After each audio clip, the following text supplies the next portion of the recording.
Isang magandang umaga po mga kamangan. Ngayon po magluluto po tayo ng pagtrapaw pork po.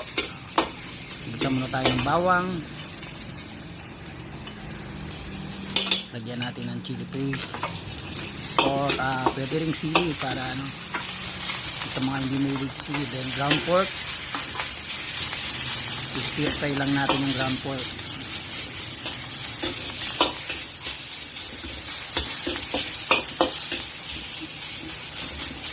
Sa mag-iba yung kulay niya.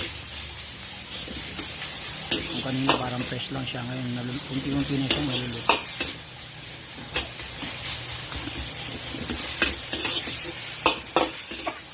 After po nyan, maglalagay na tayo ng mga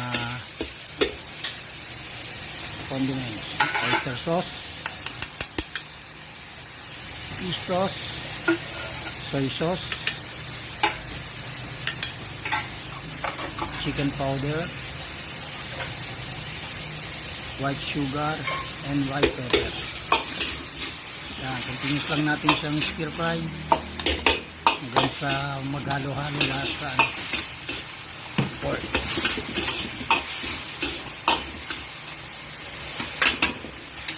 Then add natin yung white onion at yung red bell pepper. Stir fry natin again ng mga 1 minute.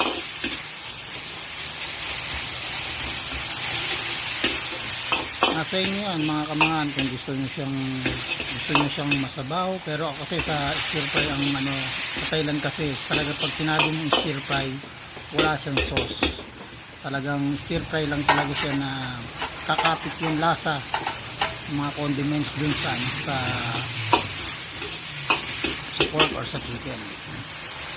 Lalagay lang tayo ng mga 2 tablespoon na pork stock. Stir fry lang ulit natin siya.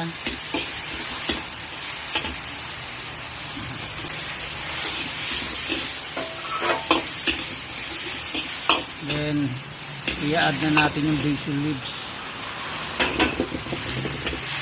Add flavor. Ang lasa nito is medyo salty, spicy, and konting sweet. Yan ang lasa ng pagtrapaw. Yung pagtrapaw pork.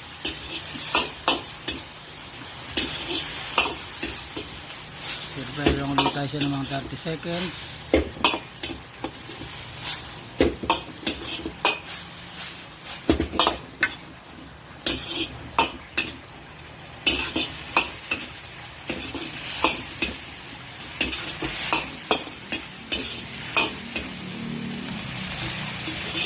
Depende po sa inyo yan. Kung gusto nyo pang mag-stir fry pa natin, okay lang. Basta nasa paglasa nyo na yan. After po nito, ayan na, plating na tayo. Itong pagtrapaw nito, ito to sinaserve sa Thailand to with sun side up na egg. Yung iba naman may naka top rice, tapos itong pagtrapaw, then sun side up na egg.